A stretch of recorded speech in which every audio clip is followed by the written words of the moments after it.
Hey guys, Brent Wright here. Sorry, I'm a little bit stuffy. Just got back from vacation, beautiful sunny Alabama Gulf Shores, and we're back to this nice 40-degree cold weather. So it's messing with me. But anyways, I wanted to go ahead and give you my real estate market update for the month of September 2024 compared to September of 2023. There's some exciting news that happened. I know a lot of people, like ahead of the Fed's rate cut, were talking about interest rates going down and they were anticipating the rates going down. And something kind of cool happened back in August. The interest rates actually went under 6.5. Like some people were getting rates in the 5%, some of these first time home buyers, things like that.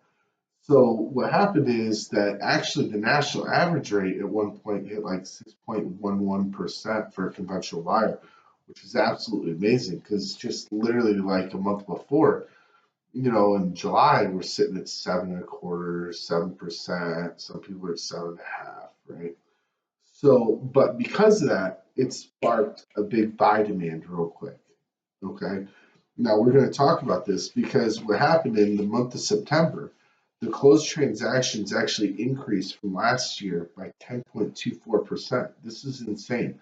So if you remember my August video, the numbers were basically unchanged. This case, it was a huge increase in the amount of sales and closed transactions. Now, here's the downfall. The Fed cut the rate and the mortgage interest rates actually shot up. So now, well, let's check. I'm going to go ahead and check today the Fed's fund rate would have just gotten released, or the mortgage rate. Okay, so it's gone down a little bit, but like as you can see right here on this mortgage app, well, it's kind of reversed because the camera. Sorry about that. A 30-year fixed rate and national average is about 6.64. That's the perfect buy. So now we're seeing the pullback again because the rates have ticked upwards a little bit. Now, in that same period of time, so the month of September for closed transactions, home values actually increased compared to last year. This is insane. Like, this is truly, truly crazy. And there's got to be more to it. And there's a way for me to research it. But with our MLS change, I can't really research it right now. But I'll explain this towards the end, what I think is happening. Okay, so your 9.15% increase in the sales price. The median price increased 14%. Absolutely unheard of.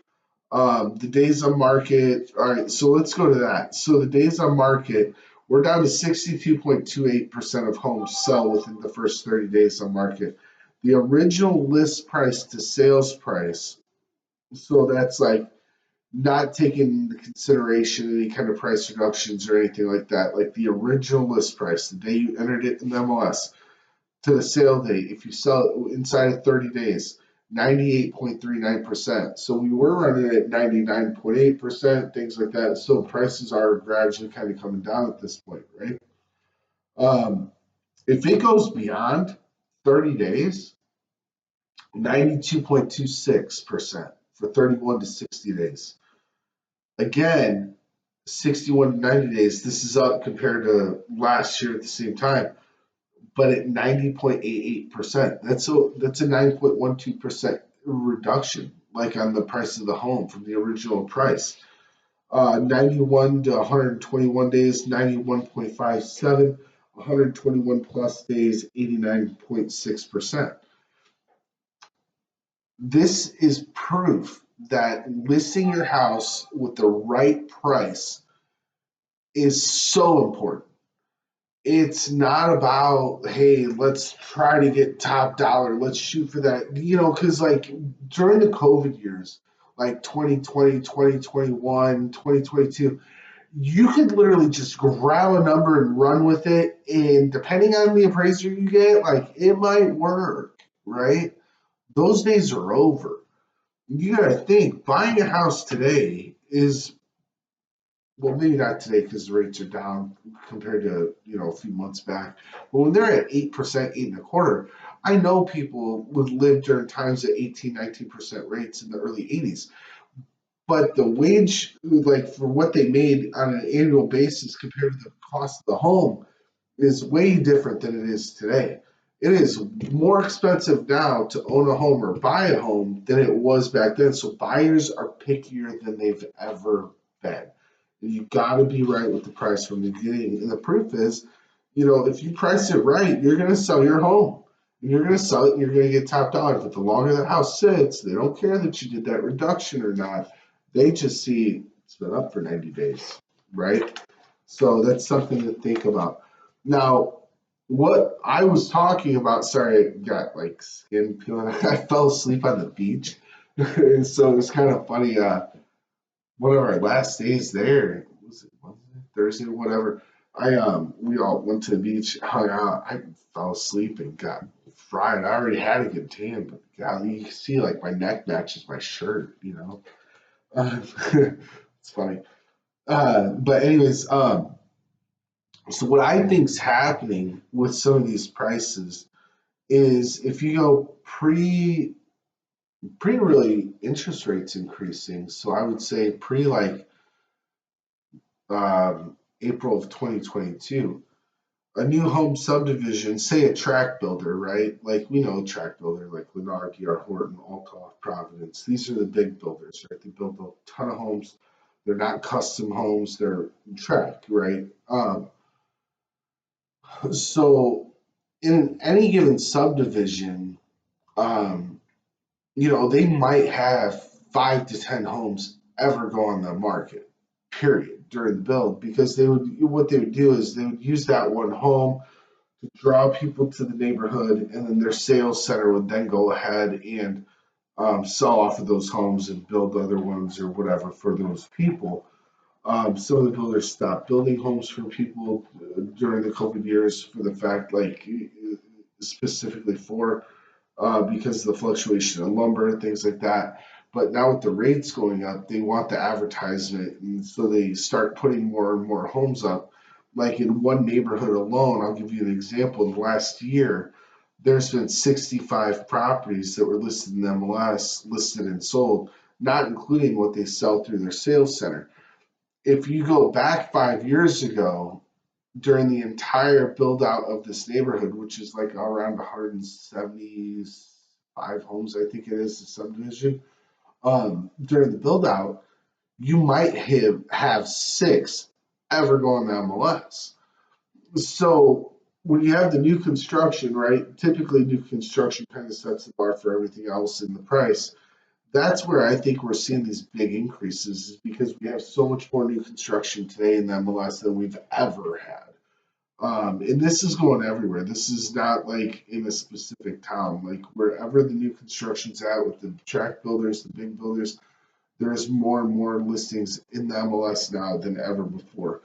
Um, so I'm kind of curious to see what the October numbers are. I know closings are going to stay good because the rates didn't start right going back up until about mid to end of September after the Fed cut the rate. That's when the rates shot back up real quick. So I think October is going to be a decent close month. I think we'll see an increase over last year because of the rate thing. But when November comes in, the second half of October, because like a lot of transactions, some people are really trying to close stuff now in 30 days, but typically a comfortable transaction is right around that 45-day mark between by the time you do your home inspections and get to closing and things like that. So when I see the rate increase in September, like especially the second half, I'm thinking the very end of October, we're going to start seeing that slowdown, which will trickle into our holiday season, November, December, things like that. I hope everybody's doing really good out there. I do want to make one comment. Occasionally, like I know some people aren't working as much and things are tough and things are tight. If you're in a situation and you lose your job or anything like that, consult with somebody that you trust, like whether it's a realtor, whatever, about options on either selling the home, renting out the home temporarily, something. Um, it's I know people are going to be in jams and tough spots and things like that right now, right? Because like we're seeing some layoffs and stuff. Not really here, but like across the country. But if you're in that predicament or if you're in the bad spot, please consult with somebody sooner than later. Just that way, like if you do got to figure out something temporarily, right? Like you can get that done.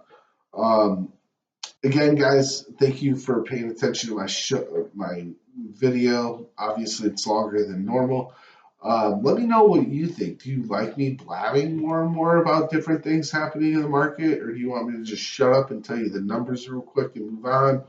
Um, but I do appreciate you guys and your time and all your referrals and your recommendations. Um, it's helping me, obviously my career. So I really appreciate you guys for that. And one day, I promise, I will learn how to make videos and make them cool because there's a lot of stuff I'd like to talk about, like investing, stocks, different things like that in the market. I just don't know how to make the videos, right? So if you know how, like maybe we can partner up or whatever, team up on something, that would be wonderful. But again, thank you guys. Talk to you soon.